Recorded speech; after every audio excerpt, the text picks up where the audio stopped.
George Santos is charged with 7 counts of wire fraud, 3 counts of money laundering, 1 count of theft of public funds, and making materially false statements to the House of Representatives. That's 13 counts in all. Lying fraud George Santos has been indicted. Finally, here are 4 things you need to know that have happened along the way of this saga. And we want you to hang around until the end of this video because we think George Santos amazingly and unwittingly predicted that today was going to happen. But first, let's take a step back when the news broke about George Santos fabricating, well, everything about himself.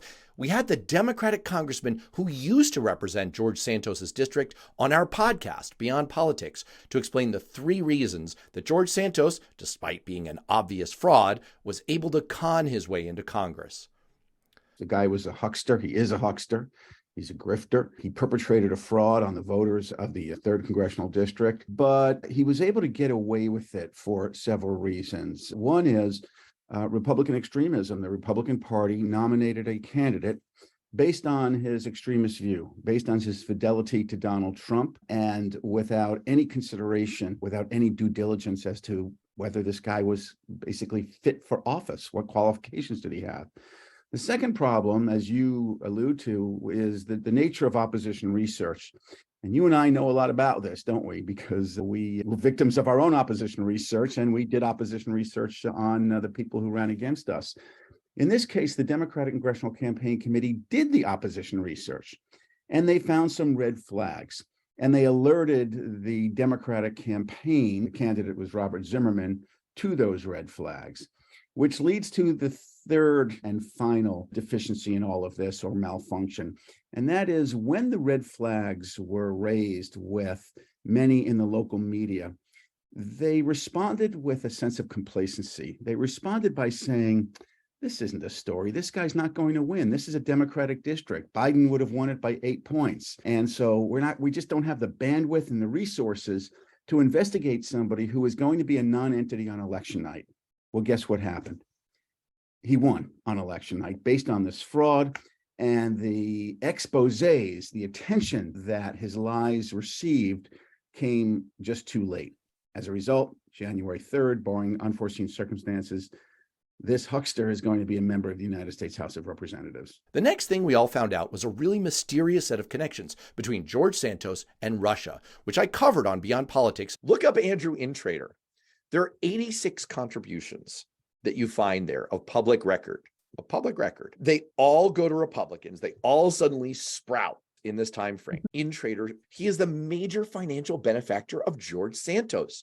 Why? My Blue Amp channel partner, Cliff Schecter, was all over trying to answer that. Is he a Russian spy? We know he had money funneled to him by Andrew Intrater, a money manager. He just happens to manage the money of Victor Veckelsberg, the co-owner of the largest aluminum company in the world. Russians stole the company after Russia privatized, total good friend of Putin, and has been sanctioned by the U.S. government because of Ukraine. But even after we found out that Santos was a total fraud, had probably committed crimes in the course of funneling money from illicit sources into his campaign, and had dodgy Russian connections, at the start of the year, he was sworn into Congress. So that led to the next natural question about why on earth Kevin McCarthy, who had just become Speaker of the House, was letting a criminal hang around Congress. And Cliff had the perfect explanation.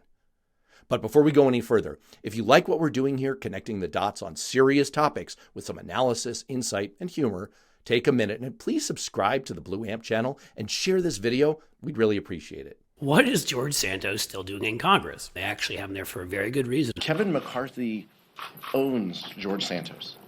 Lock, stock, and barrel.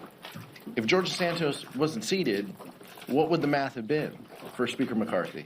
He would have had to flip another vote or get 2 people to vote present. He owns George Santos. That's the only reason why he was seated, is to give George Santos that ability to vote for Kevin McCarthy. You probably saw the other day, one of the first votes George Santos took was a vote for Kevin McCarthy to make sure that he could help install McCarthy in Congress on the 427th vote, because he kept being rejected by the Freedom Caucus.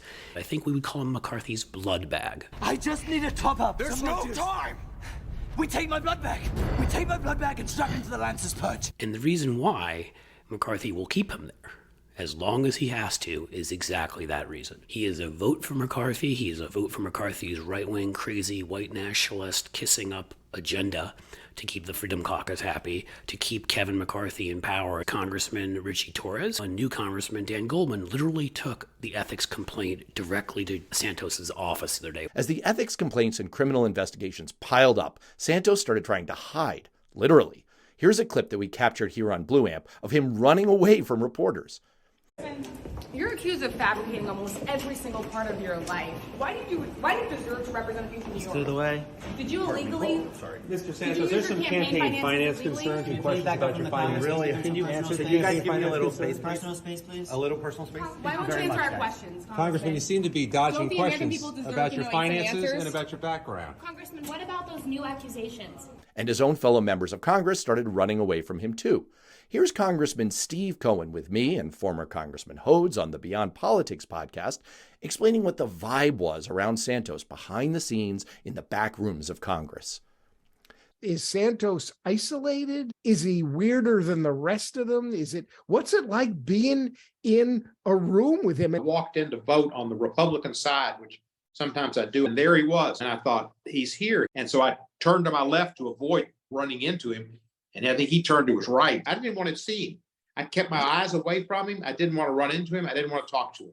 But he's a sick human being. He does not belong in Congress. That gets us to the moment that I teased at the beginning of the video, because by April, when Donald Trump was getting arraigned in New York for some of his long laundry list of crimes, George Santos showed up to show support.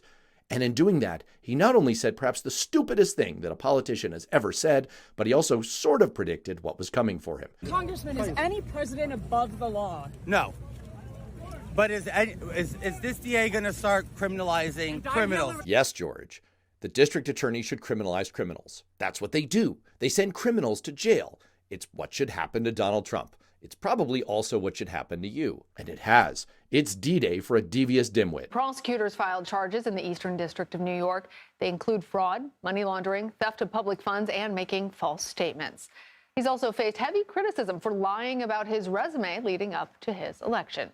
Congressman George Santos has pleaded not guilty to federal charges in a United States district courtroom on Long Island. He was released on $500,000 bond. Here's a look at what the embattled first-term representative is facing. George Santos is charged with 7 counts of wire fraud, 3 counts of money laundering, 1 count of theft of public funds, and 12 counts of making materially false statements to the House of Representatives. That's 13 counts in all. All of these things are connected, and the connection is how morally and legally bankrupt today's Republican Party has become.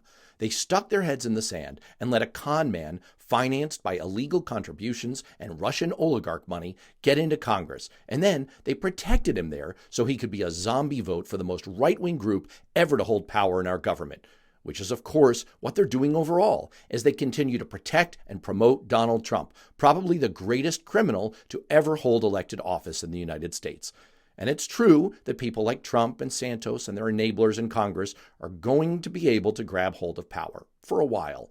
But if there's good news right now, as we see Trump getting arraigned for 34 counts of fraud, found liable for sexual battery and defamation, and now George Santos getting indicted, it's that the arc of the moral universe is bending toward justice.